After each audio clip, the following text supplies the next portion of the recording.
Hey guys, it's Rush. Hope you're all doing well. Welcome back to the channel. This video today, I'll be doing an overview of the HORI OCTA Pro 6-button fight pad.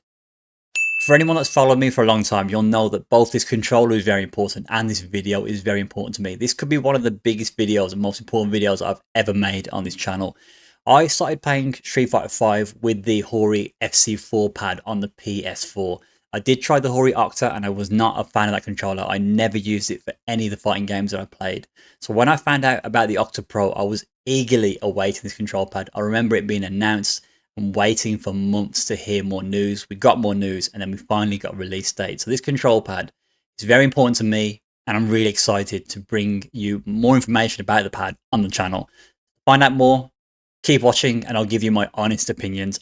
So the HORI OCTA Pro is a PS5 controller. It is compatible with PS4, wired only, and it does also work on PC. It comes with a 3-meter USB Type-C lead. It is USB Type-C at both ends. So my PC does not have USB Type-C, so I've had to use my 8-bit DOE USB Type-C to standard USB port wire.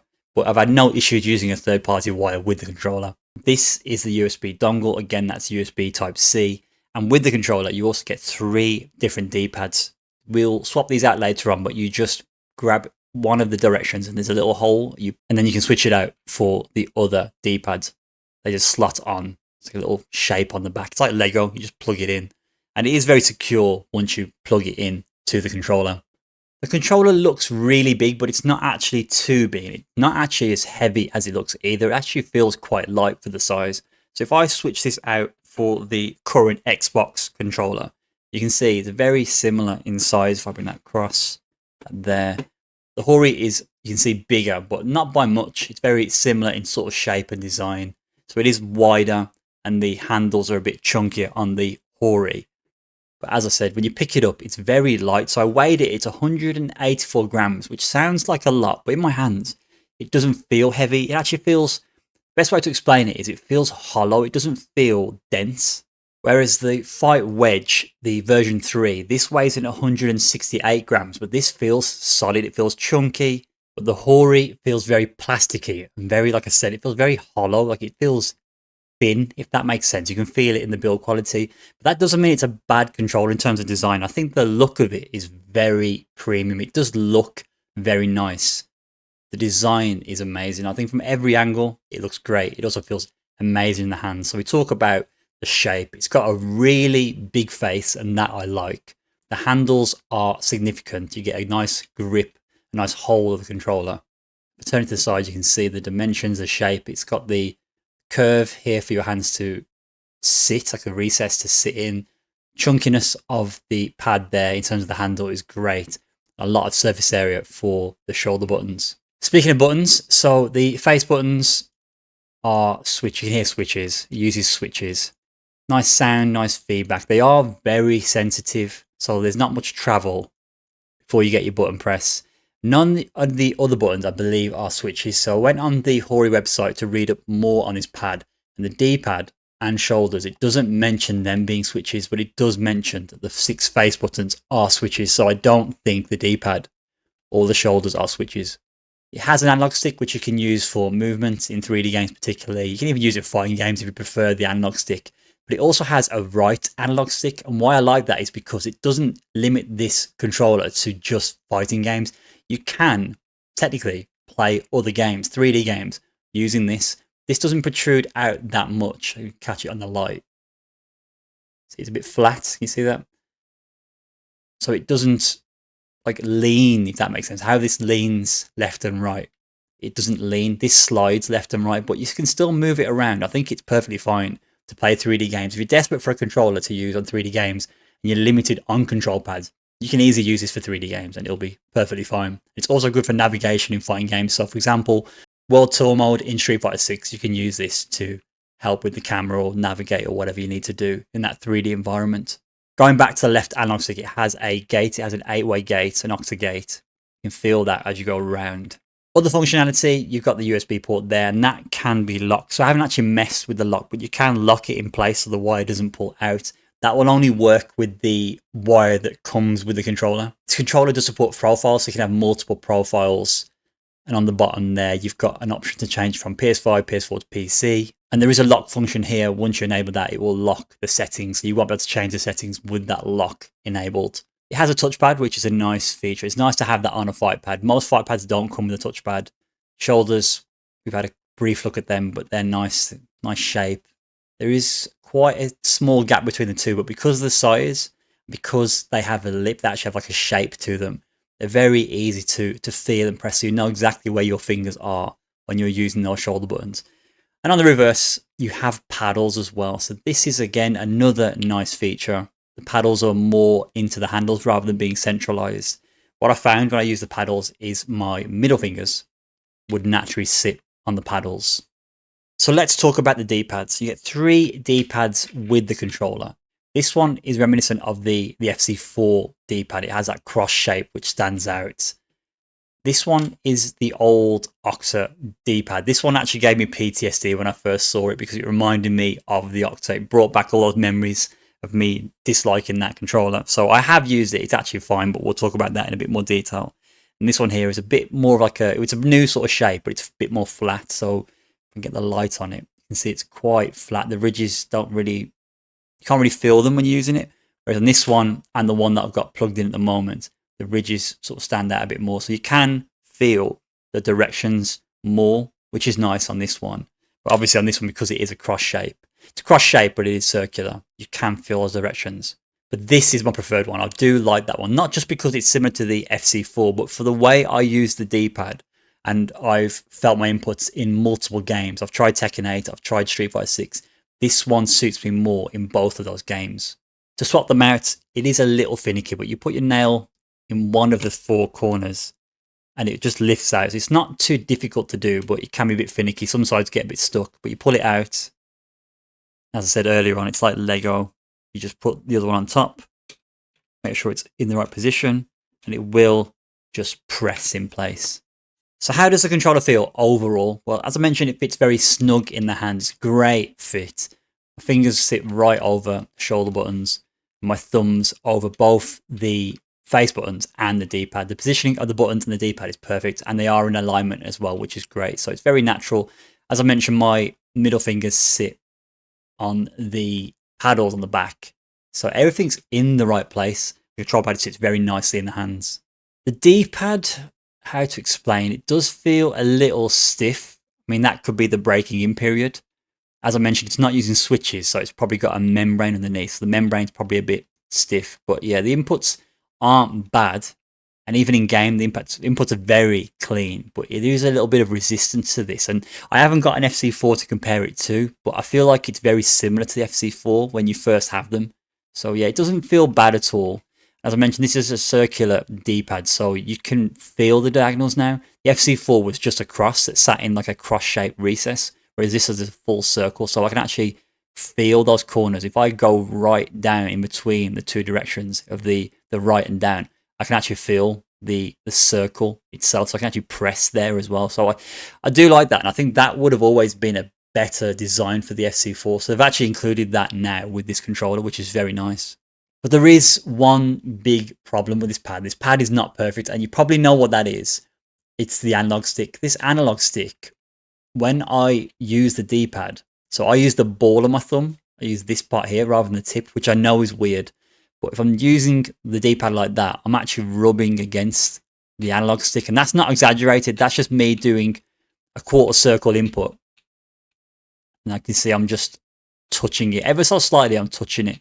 So with that out of the way, there's a big difference on the way the D-pad feels for me. So I do plan to remove this. I plan to take the pad apart, pull that out, and then that won't be in the way at all. That will make it a dedicated fight pad, but that's what I plan to use this pad for. So I do prefer it without that being there. I have that extra space in this quadrant of the D-pad.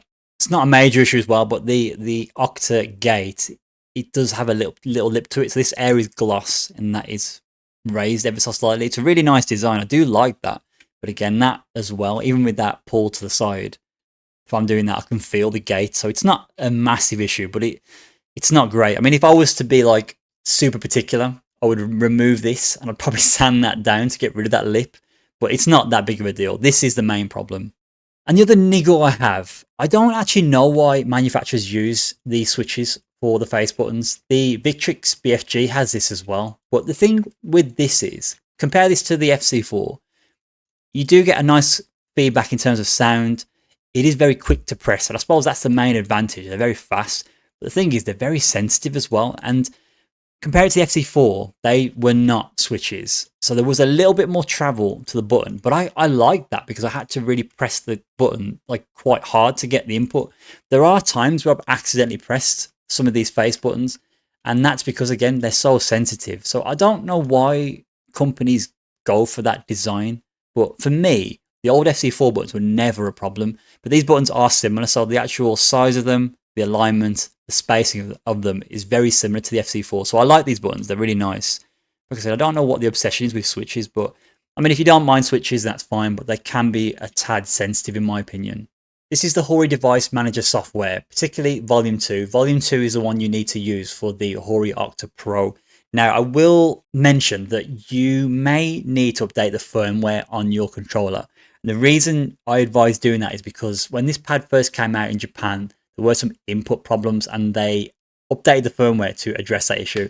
Ever since I updated the firmware, it has been fine. I've not had any drops, but when the pad did first come, I could feel the drops. So you'd literally press directions and sometimes the directions would not input. So make sure you update the software to at least 1.52. That's what I'm on now.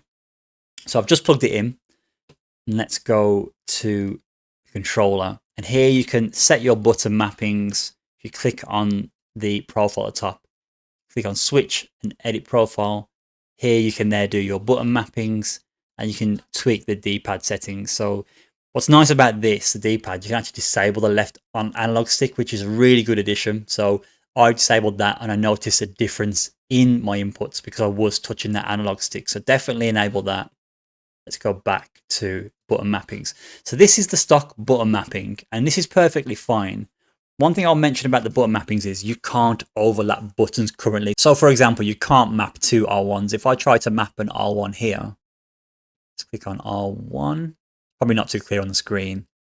You can see it's disappeared now. It's enabled it here, but it's removed it there. So that's a limitation, but I don't feel like it's a big issue in all honesty. The button mappings that I use for Street Fighter 6, I have my light punch, medium punch, heavy punch set like that. Light kick, medium kick, heavy kick. And then I've got drive impacts, heavy punch, heavy kick set to L2, LT on Street Fighter 6. And then my 3 punches I've got set to R1 and my 3 kicks set to R2. So like all controller videos, I'm going to test the pad out both in Street Fighter 6 and Tekken 8 ranked. Now bear in mind I haven't played Street Fighter 6 for quite some time and Tekken 8 has just had a season update, so it's season 2 now. So my knowledge of both games is a bit rusty, it's a bit hazy. But that said, focusing on the pad itself and my inputs, what I will say is the controller on Street Fighter 6, the directional inputs of the D-pad are great. So getting your moves, if you're trying to execute moves in isolation, they're very clean. I can always feel exactly where my thumb is on the D-pad. The buttons themselves are quite sensitive, as I mentioned. Even the shoulders, actually. What I do notice is on the shoulders, so when I'm holding the pad, my fingers sort of sit on top of the shoulders, and sometimes they can accidentally press the rear button, so the L2 and the R2. It's very rare that happens, but that is something that I noticed. But I can't remember how my fingers sat on the old FC4. Fortunately, I don't have an FC4 to test. But with the D-pad in more depth, what I also noticed is because it's so stiff, some inputs that are done in quick succession are very hard to do. So if you're trying to do a combo and the combos, you've got a quarter circle here, a quarter circle there, it's not too bad.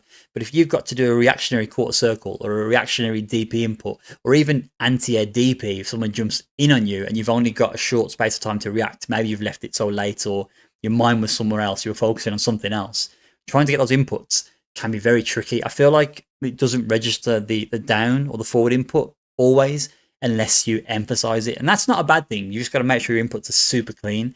But I'm used to D-pads like the B-top and even the fight wedge. The fight wedge has a lot of movement in it. Yes, the D-pad spins, but it's quite loose and it moves around quite nicely. And the B-top, when you buy a B-top, the D-pad is really good out of the box. When it's brand new, It's really nice, but because it's a floating D-pad, over time, it starts to loosen up and then you get like a lot of movement, too much movement. So you're getting inputs, you're getting the input you want and more.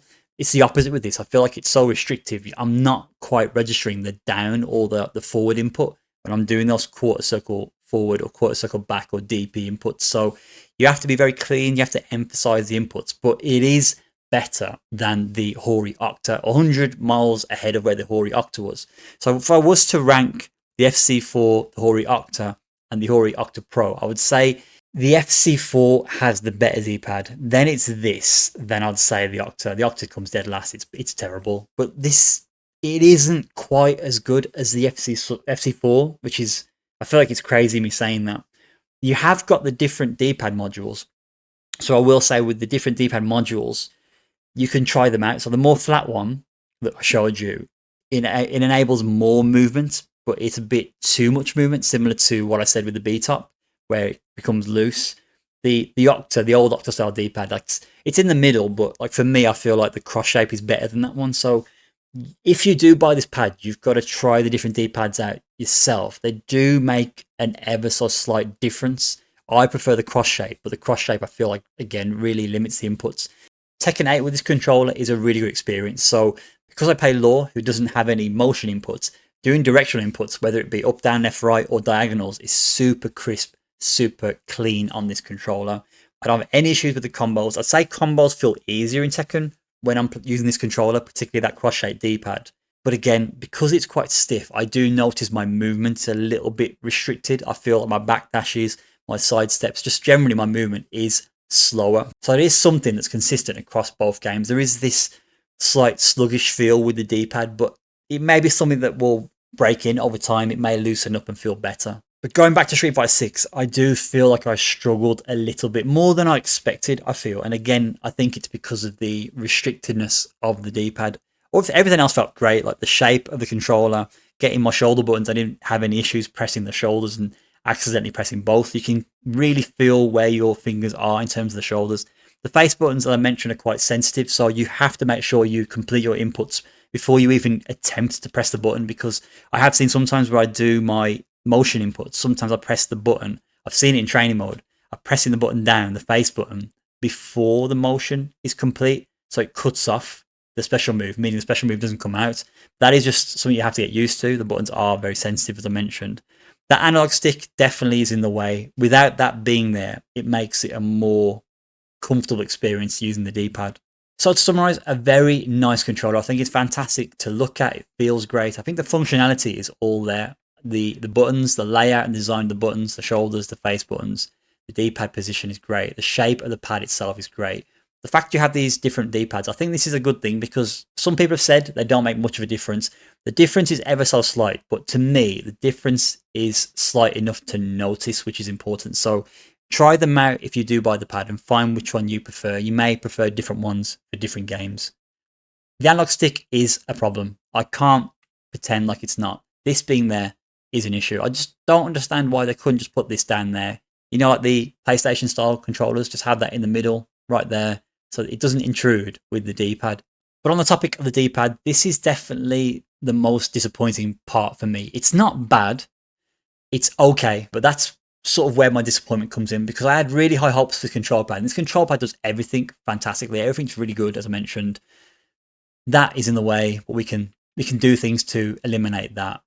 This, like I said, the restrictiveness of the D-pad. Maybe when it's bedded in a bit more, it might loosen up, but you have to overcome that, you have to emphasize your inputs. Like I said, tip of thumb will probably be better than using the ball of your thumb, but I have used other pads where I've used ball of thumb and I've had no problems. The FC4 being an example. The restrictiveness of this D-pad does ruin the experience, because everything else is really good. It's a very nice controller. Feels great, like I said. Easily, this beats anything else out there. We don't really have much competition anyway, but the rival to this is definitely the Fight Wedge V3, which I really like, and I am using that alongside this as well. I'm going to use both controllers just to get more used to them, see if I can bed this one in and see which one I prefer, because both of them offer the very same functionality that I want. They offer the button layouts, the mapping, the shape, but it's just the D-pad of this one where I'm a bit wary. So that's it for this video, guys. Hopefully that's helped. Any questions or any queries, always give me a shout, and I'll catch you in the next one. Take care.